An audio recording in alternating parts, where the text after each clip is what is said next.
loyalty, due diligence, even going, assisting others, and there are those who are there now. Great agenda for this evening, so God bless you, children. We appreciate that. We don't take that for granted. I'd like for you to turn with us to the book of Philippians, chapter number 4, beginning with verse number 4. Right? Rejoice in the Lord always. Rejoice in the Lord always. And again I say rejoice. And again I say rejoice. Let your moderation be known unto all men. Let your moderation be known to all men. The Lord is at hand. The Lord is at hand. Be careful for nothing. Be careful for nothing. But in everything, by prayer and supplication, with thanksgiving, let your requests be made known unto God. Go on. And the peace of God, which passeth all understanding, shall keep your hearts and minds through Christ Jesus. Read. Finally, brothers, whatsoever things are true, whatsoever things are honest, whatsoever things are just, whatsoever things are pure, whatsoever things are lovely, whatsoever things are of good report, if there be any virtue, if there be any praise, think on these things. Those things which ye have both learned and received, and heard, and seen in me, do. And the God of peace shall be with you. Praise God. But I rejoiced in the Lord greatly, that now at the last your care for me hath flourished again, wherein you were also careful, but ye lacked opportunity. Not that I speak in respect of want, for I have learned, in whatsoever state I am, therewith to be content. My God, my God. I know both how to abound, I know both how to be abased, and I know how to abound. Everywhere and in all things I am instructed both to be full and to be hungry. Suffice for the moment. For the moment. Verse number 6 again. Be careful for nothing. All right. But in everything, by prayer and supplication, with thanksgiving, let your requests be made known unto God. Thank you very much. The rest of you, be for complete living, if you will. By the real definition, many people aren't even living. We are just somehow surviving. And God help us to try to go through life like that. We'll have one life and certainly want the best of it. And of course, when people don't know the real issue, then what do? Well, they go to whatever else they think might solve the problem. All right. What is verse 6 again? Verse 6, say again. Be careful for nothing. Be careful for nothing. But in everything, by prayer and supplication, with thanksgiving, let your requests be made known unto God. We give the hints. So let's be real quick here. All right, then, children. I recall some years ago, I thought I was a Detroit cake cook. I'll cook pound cakes and sell them, what they might be. And one day I cooked a cake, baked it, what the case might be, and I noticed it kind of sloping in the middle. And so I was disappointed, so I began to investigate, what happened here. Where's my blender? And I had forgotten to put some baking powder in it. You can imagine what it was like. Here's the temptations of God. Now, you can't make a cake without certain ingredients. You can make something. And I'm the guy that cake, but it's not enough. You cannot build a complete life. That's all it is to it. You can do what you want to do, you substitute, but you cannot live a complete life according to the Word of God, according to the real definition. You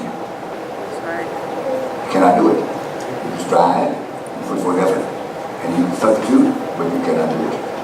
You want now here. You can And can you imagine how many people, so many people, go back and go through despair, claiming salvation and sanctification, if you will. You know why? There is a missing element there, and they're trying to outlive it. Or to live a complete life aside from that. You know what I'm saying? But do what you can. You're going to get infinitely worse. You're going to deteriorate more. It's not going to correct itself. You follow me? So here we are, sister brother. Now, that's why you find people here, they're dead, they're doing this, they're changing this, they're changing mates, what? They're trying to find him. Trying to find him. And this is what you better wake up. Otherwise, you might be a victim. You might be closer to that than you think you are. You understand? But because your life is not complete. Now, the general happiness can only come from God. Well, that's what the Word of God says. Now, you think that or not. But I'm not saying I'm in what you think you are. And you'll know before it's over. You follow me? You want, and then too, and if you're not complete in God, despite the fact that you claim it, very vocally, but here's the situation.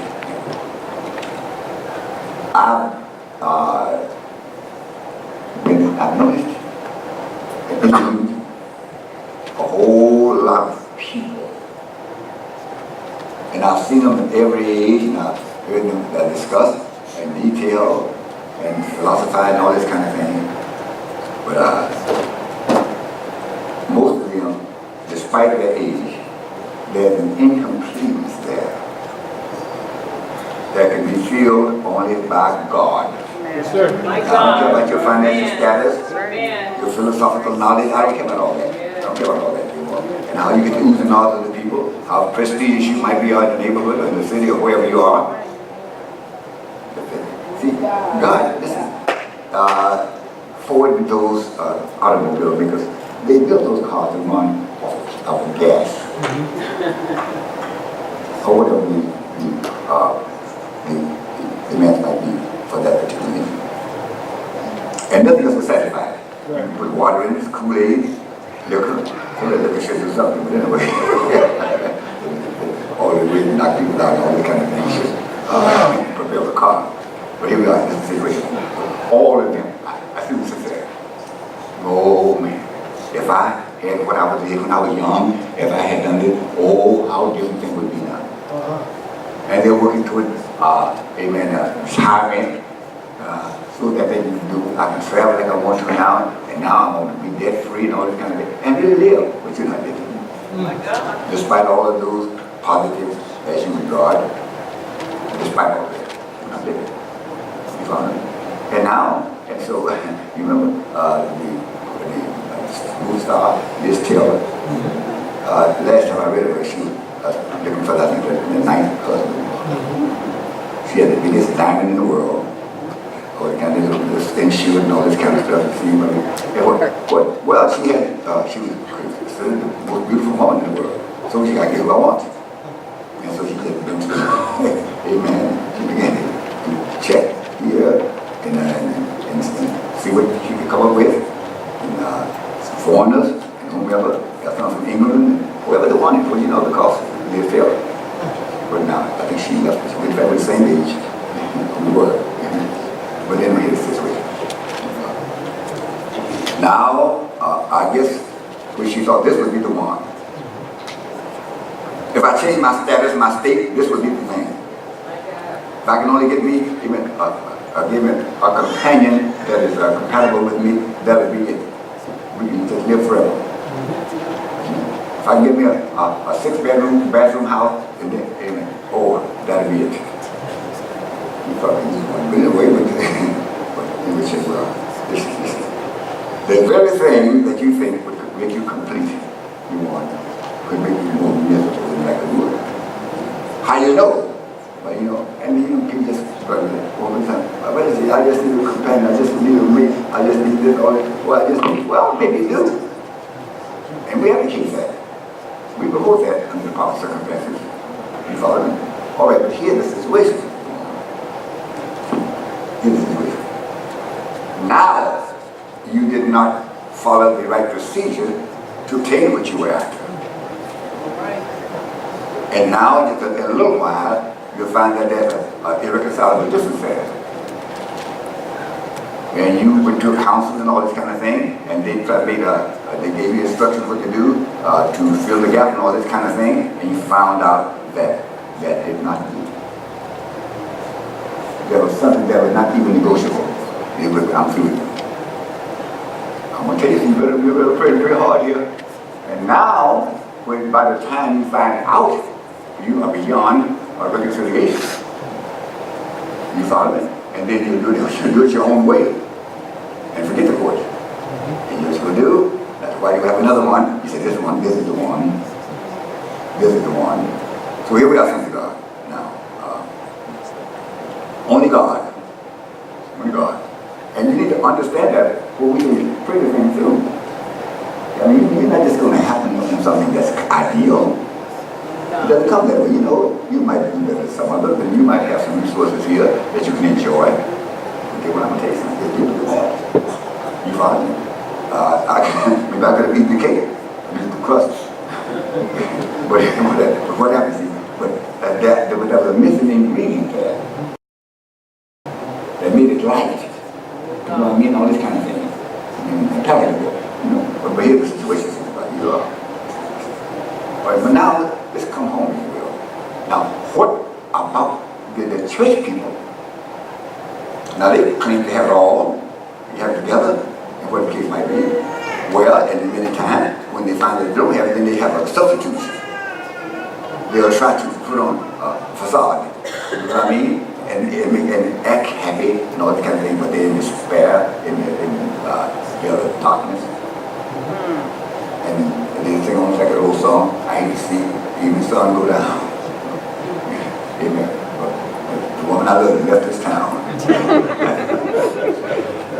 And I certainly wanted to pray with different lyrics. I'm not sure if the person, but with many, I have done sufficient. So now here we are. Now give us a definition. Let's start off with a definition of care. A state of mind. Be careful for nothing. Now, that's quite a broad statement and quite latitudinal. We covered a lot of statements. We covered out for nothing. How can we live in such a diverse world and you say be careful for nothing? How many all these elements that make things that makes life palatable and livable?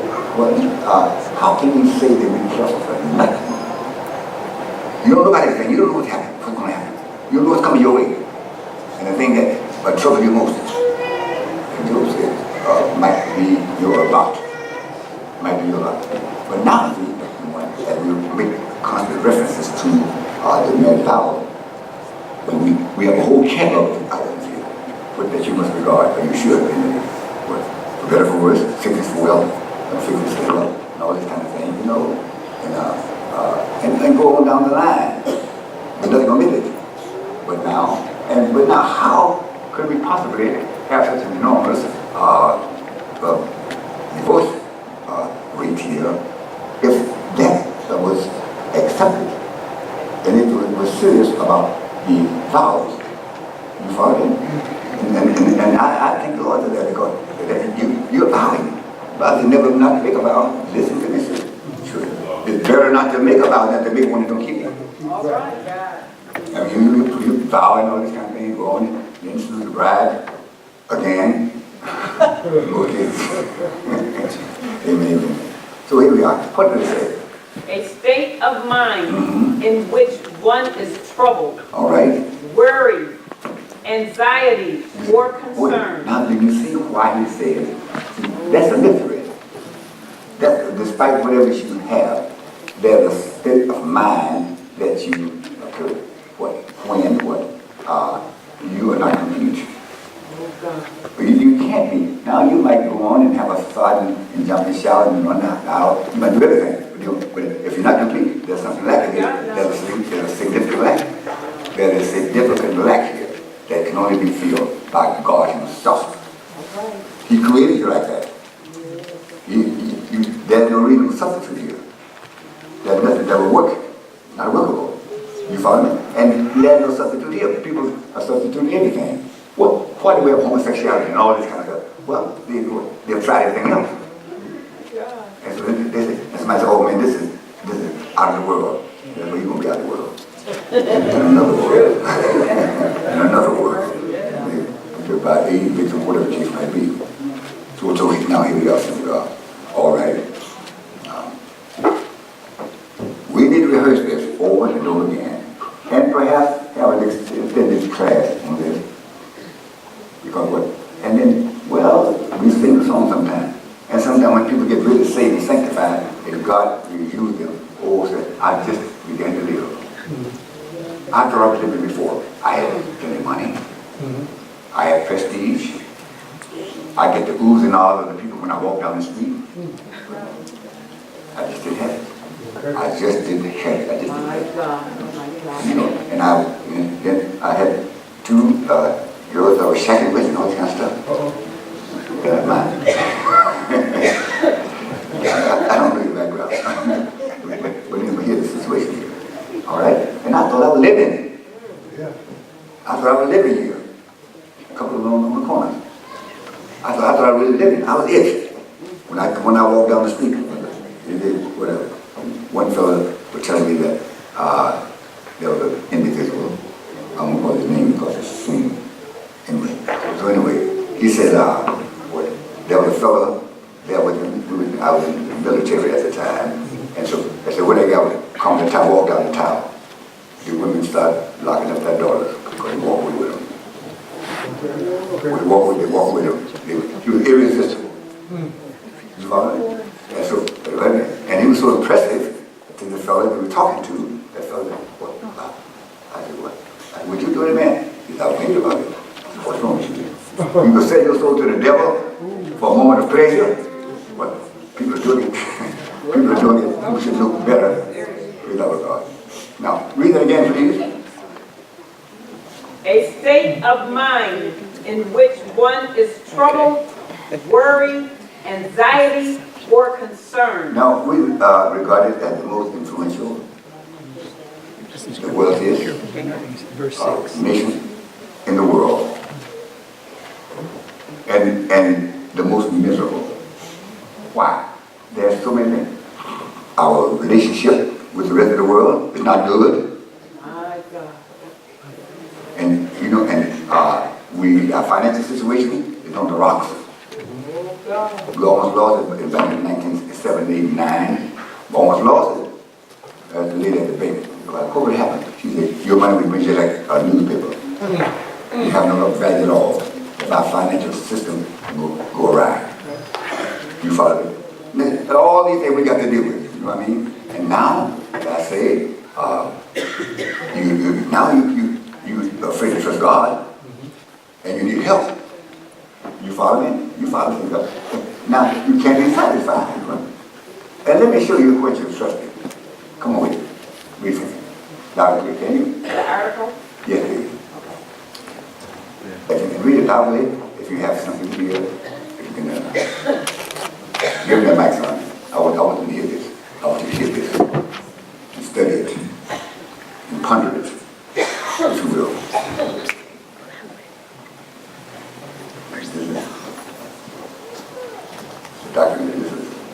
If you will, just read this for me. Let me show you.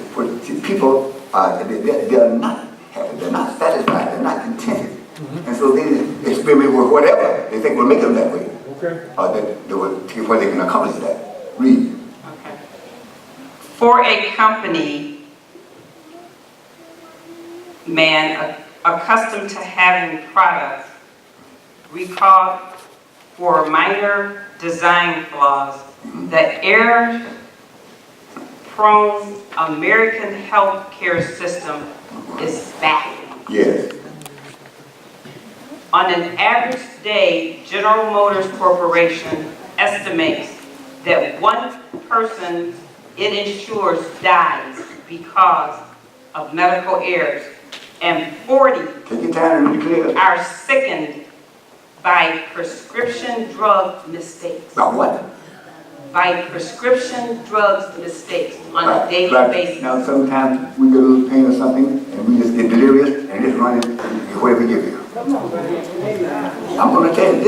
this is documented here. The automaker loses about $4 million a day because of medical errors. Medical what? And these are the experts. These are those in authority here. The automaker loses. Those will be heard when they speak.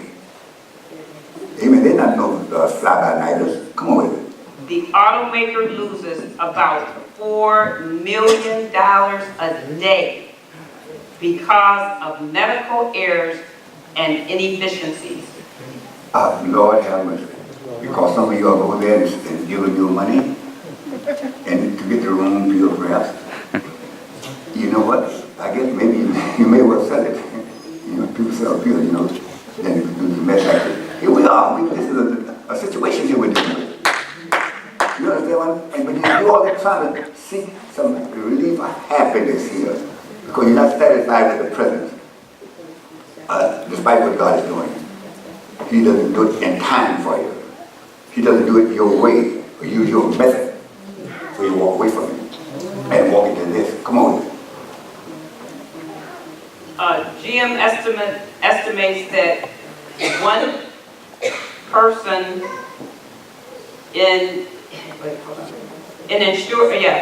one person they insure dies because of medical errors. Give me that again.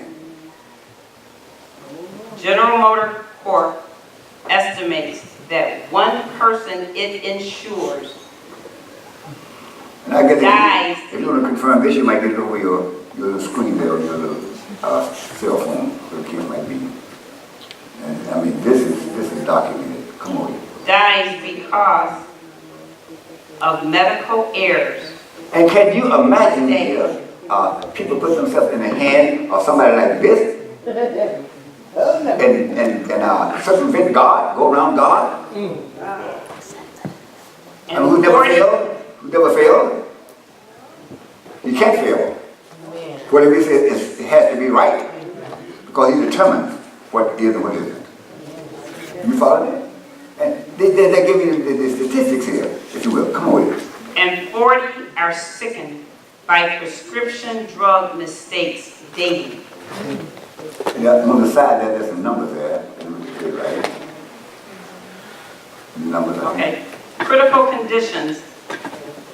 96,000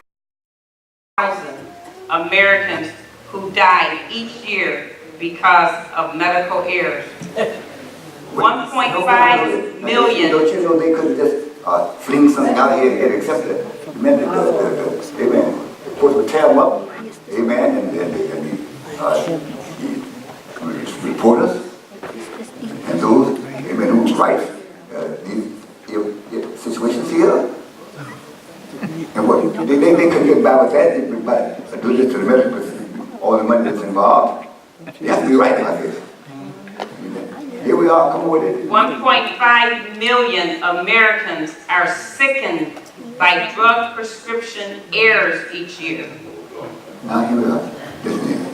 Now, you know, sometimes you baby, all right. So I can't. I've been telling you. That's what you call when you can't sleep. Well, anyway, you know what it is. We're in the situation. All right, then. Now, I just can't sleep at night. All right. And I say that you come by, and so in the morning, Mr. Brother Hampton, come here, and my mate is having difficulty. I think she's breathing hard, and I mean, she's not even. In fact, I feel, and she's cold. And I can't find a pulse. Well, what happened? I bought a pill last night, and she took it, and I haven't had any activity since. Well, the Bible called the other church.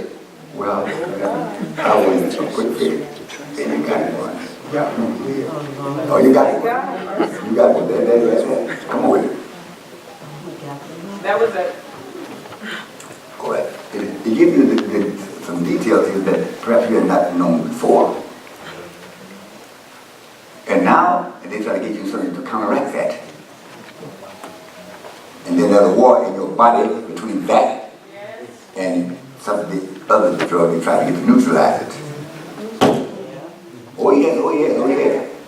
But it tells you right here, they miss it. So here we are doing, listen. He tells us what to do. He don't just throw something out there, but he put it in verse number 6 here, everything. Be careful for nothing. Now listen. Now he doesn't just throw something out here and cram it down your throat. He's trying to tell you something here that would be a great benefit, or maybe a life-saving benefit, if you will. What does he say? Be careful for nothing. Yes. But in everything, by prayer and supplication, with thanksgiving. Now, but this is across the board here. Listen. So be careful for nothing. See now, listen now. Now, remember now the definition of word. It has to do, let me see what I got here. Of mind worrying on what word is, what you are bothered about, what may happen, what might happen. And now, when the devil says this is going to happen, then you grab the straws. If you're going to do it, you're going to have a stroke, you're going to die, you're going to have a whatever case might be. You understand? And then you start grabbing for straws. You better grab the straws. You know, and now you drive for straws. You might drive for what you call it, Johnny Walker Red. Yeah. Oh yes. I got to have a little shot because it calmed my nerves. And then you start walking, sure enough. I'm going to take you things. Oh yes. Yeah, you relying on that until you become an alcoholic. Yes, sir. And then, where are my pills? I had a brother one time, you know, he lived off a pill at one point of life, is what he said. And so, and when you give out a pill, he has a wife, give me one of your pills. I don't care what it is, female pill, whatever, give me one of them. Give me a pill. He's so addicted to pill that whatever they were, what it was all about, you know what I mean? And he said, well, give me one of your pills. I mean, you know what I mean? And sometimes with a fella, you get some kind of procedure every month or so. Maybe finish it now, you don't have to one big side, but anyway, you sort of crease one somehow. And so they just give him, and they give him sugar water in it, you know. And he goes on, going by the business with some sugar water.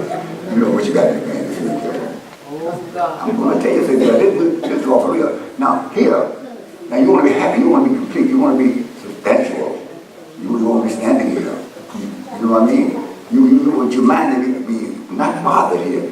Well, you don't have to, if you trust in God, you don't have to bother. You're going to live and die regardless of what, because He let you do that at the outset. Remember that we're not going to live forever. And that comes time you probably don't care to. Because the Bible says, you know, your life to get dim, your eyes get dim. Amen. And the Bible says your grinders, the teeth, you be too much sweet, and your teeth going to run out. Everything else. That's why you got trouble getting the back, because you got about 200 pounds overweight. So that's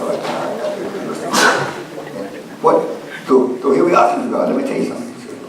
Now, you should know by now that what you're betting on, so to speak, and relied on to make you complete, and you know you'll never be complete, and you're still striving for it, and you're still hoping for something to come out now that will really do the trick.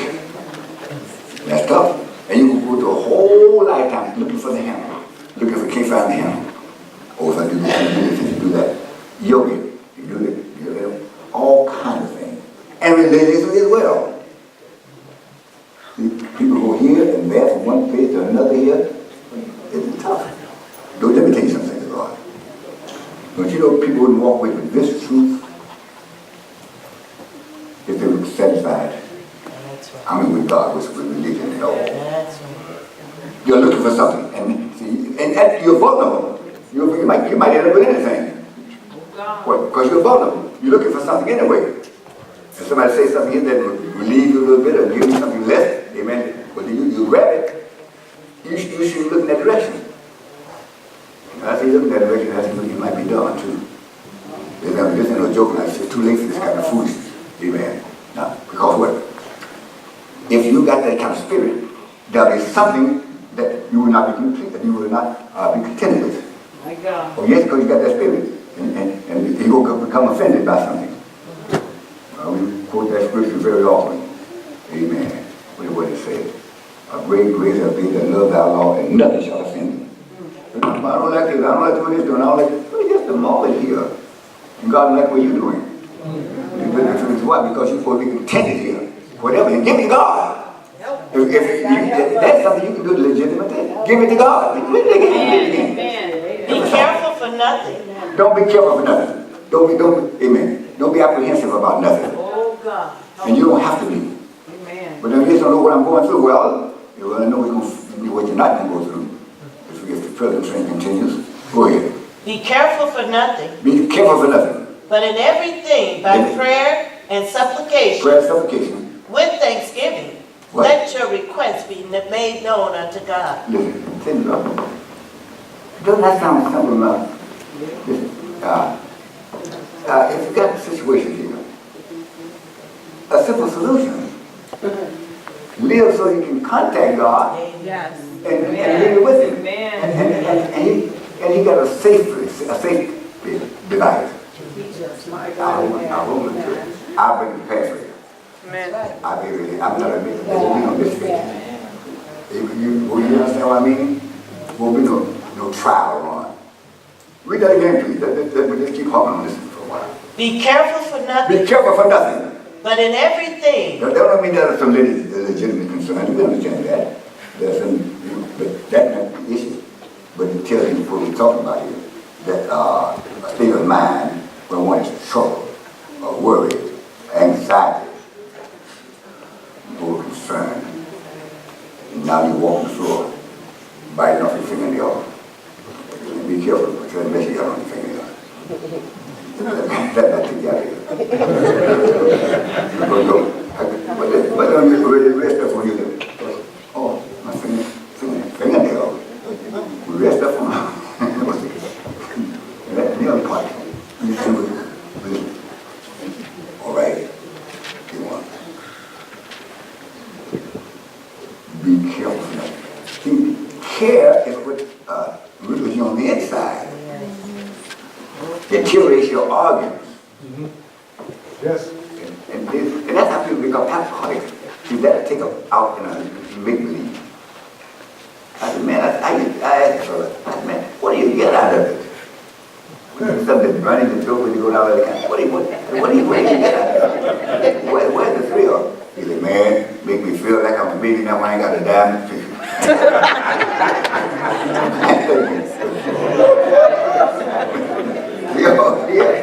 What? Actually, a make-believe world. Let's say you're into a make-believe world and everything. Yes, sir. Take this pill right here, and everything will be all right. Now you do. We love God. What about the scripture? Will that be all right for us? Read that again. I'm going to keep on going right out of it, maybe. Be careful for nothing. Be careful for nothing. But in everything. That's all inclusive here. I don't care what it is. You're trying to find something God can't do. All right now. Well, what about this? For right anything. God can't lie, the Bible says. Amen. He cannot lie. Amen. He cannot lie. Praise the Lord God. But everybody else can. That's right. And almost do. All right now. Praise the Lord God. What did you say this? Be careful for nothing. Listen now. I don't know about all this dementia and all this kind of mess. People up there 40, 50 years old having all this kind of stuff. You know what? You make now so much mess here, and you're contented with this, and you don't like the way this is happening, you don't like the way this is going, and now you don't know already solutions for it, and all this kind of thing, and now you got, what can I do?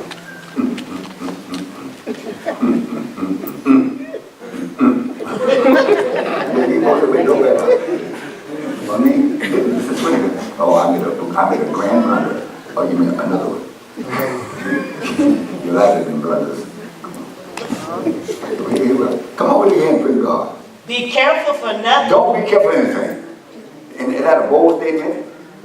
And you can back it up. And you can back it up, praise God. This is what it says. Come on with it. Be careful for nothing. Be careful for nothing. But in How did everything. what source it come from? How did it develop? And how dismal it might seem. What? Be careful for Don't nothing. be careful for nothing. Come on here. But in everything, Everything. by prayer and supplication, with See, thanksgiving. that this is, years ago, there's something, I guess the guy gave a multi-baby there called Heracol, way back in the 50s. That means supposed to be good for everything. You know, everything is good for everything. And they just sell it out. So a guy get a truck going out, a whole truck going out.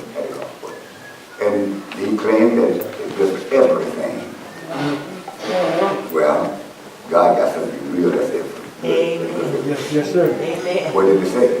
Be careful What for is it? What nothing. is it? Tell me what it is. Don't keep on talking about it. Tell me what it is. Come on. Be careful for Be nothing, careful for nothing. but in everything. In everything, I don't care what it is, how minute, how distant, how many times it's been tried, what everybody else is doing about it, and reneging. Come on.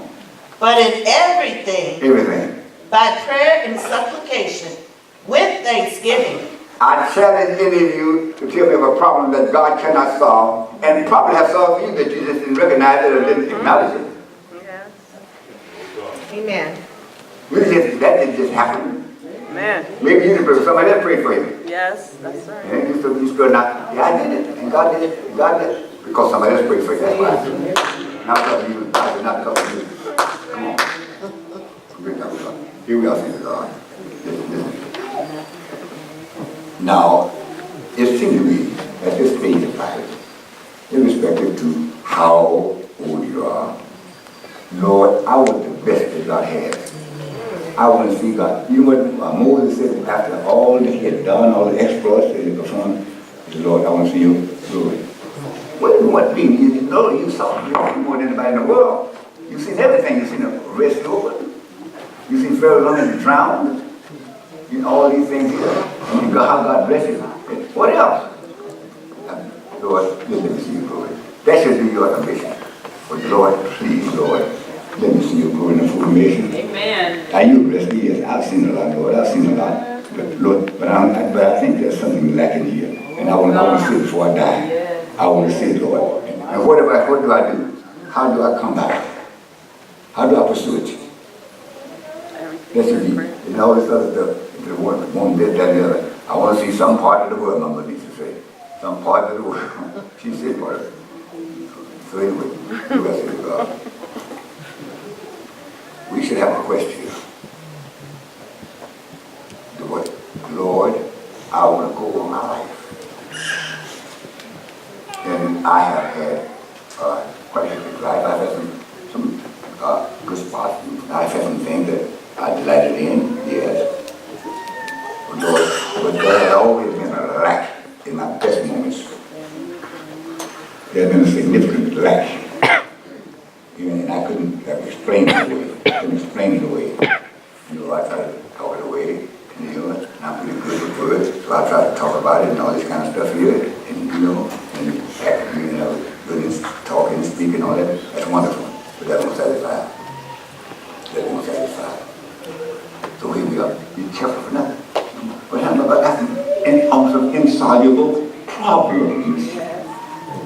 Well, have you had the right antidotes here to combat it? Have you tried it? Well, you say, I tried it. Well, there's a situation here. Well, now you have to try it all together. And just because you get some false feeling that throw in your mouth, no, definitely not. Now, you say, well, we don't God. You might say, we don't God. Because God don't do it like that. You're going to write him off. Amen. And you get it out. God, see what God let you down. Oh, did he really? Did he really? God have himself on the scene. Hang on. So now here we are. You mean Peter, hold that where you have it. Chapter 5, 1 Peter 5. I believe like verse 7, I believe it is. My God, have mercy upon us. Casting all your care. We're here, one time I guess my sister was in the youth salvation, and she saw what it involved. Oh, I wish I'd never been born out when I died when I was a baby. Casting all your care upon him, Casting all your cares upon him. For he careth for you. You see that? Be careful for nothing. Why? Cast it upon the Lord. Don't you know how to do it? Ask somebody who's supposed to control it in the scriptures. Do that again. Get more than true. I ain't got to let me hear this. We'll let you go home after short. Come on. Casting all your care upon God. All your care. Lord help us, amen. God not weary. Thank you. He'll get tired of you coming if you come right. I don't care how frequent you. Well, I don't want to worry you. You don't worry God. God not your husband. Well, you probably worry him. Come on. Casting all your care Casting all your care upon him. For he careth for you. He cares for you. You don't have to care. A carefree life? Yes, sir. Can you imagine? That's all right. Amen. Let's stretch your imagination and try to. Thank the Lord. Yeah, sometimes I just think, Lord, here I am again. Here I am again, praise the God. Here I am again, Lord. So the way you should sing that song, Bishop. It's me again. You know, it's me again, Lord. Some of y'all, Lord, forgive me again. No, we're not talking about that. Come on. Casting all your care upon him. For he careth for you. He careth for you. I mean, conscientiously, not to play no game. I take care of you. No, he actually does it. Yes, sir. Well, you ought to have a testimony about that. But a testimony is all about it. There's a lot of talking, about having some elongated graphic situation here, some other than that. It's what God did. That's it. Amen. Amen. This is tremendous things of God, and that would be encouraging when it's genuine, and the Holy Ghost backing it up. That's tremendous. You know what I mean? So I thank the Lord. I want that. I want that. So we don't mean like a sensation. We don't mean that, and we've been trying to get that in the soul to kind of express something too far. Come with it. Casting all your care upon him. For he careth for you. Amen. Can you believe that? Can you believe that? What is the situation? Why don't you start today? Amen. With my person, I prayed about it. Well, when that can be a cliche, I prayed about it. Whatever is in the situation. Well, cast it upon him. Amen. You take the challenge. You take the challenge. You cast it upon him. And what that's a long time ago, Lord. What did I stop doing when I was doing it? Lord, have mercy upon us. I mean, say that again, come on. Casting all your care upon him. For he careth for you. That's right. Well, Lord, I'll give you this. I give you $145,000. What he told you to do, didn't he? I don't know the figure, but anyway. Not the amount. Like a request. What I'm saying is, the Word of God is right. The Word of God is right. Everything it says is right, and nothing that it says is right. Everything that it says is right, or nothing that it says is right. But you got to try to pick through God's Word. I got it now. I believe that, I don't believe that. No, you believe it all, you believe none. The same inspiration is written under. I think that God is right. And now this is the situation. You're not responsible for your wise decision. And you do something, mess it up, and then you try to get back without to fix it, you kind of stuff, Now, in some instances, you might have to really hear it. Amen. I don't know that. I can't determine that. But I know there's faith in God. Now, they ain't going to have this starting point. I mean, we're not talking about talking here. No, we're talking about what's available to you. What is vouchsafed for you. Amen. When God provided just for you. Oh, yes, he has. God even give you tears. You kiss him in a bottle. I will remember your tears so I can really have mercy for you. Is that something? I'm going to take this to you. He said, what? What is it? Your tears. You catch in a bottle. I thought you when you were crying, when you were not even waiting for an opportune time to really manifest myself. Amen. You want to show you. Amen. I got this bottle right here. These are your tears. Amen. And they were genuine tears. So now, you're going to have an envelope. I'm going to show myself to you. Sometimes we say, I'm going to show out to you. Amen. Or you can do it. Sometimes you sure it in the wrong time, in the wrong place, in the wrong way. And God does it. Praise the Lord. Oh, it's real. It's genuine. Praise the Lord. Now, children, if indeed, and I think that you would just stay closely, you would sense the situation. And if you don't, that's what you need. Or you might be satisfied. Some people are satisfied to live as they are, however they are. And they're learning to live satisfied. And some people learn, you can learn to live any kind of way. What you do, make yourself comfortable. You just psych yourself. You know, I'm fine. And you want to have a big job. Sure that, but you want to need something genuine here. Care for all you care upon you. I care for you. Some people mess over you. And take your money and do this kind of stuff. But I care for you. I care for you. Not only physically, not only physically, but for everything. Everything. Well, give him a chance. Give him a chance. My God, give him a chance. You sing about it, talk about it, and all this, how great he is. Well, give him a chance to complete it. Give him a chance to complete it. Praise God. And give it to the Lord. Lord, you said the thing that's come against me unjustly and unduly. What did I say? What did I say? I care for you. I fight your battle. Well, let him do it then. And leave your tongue still.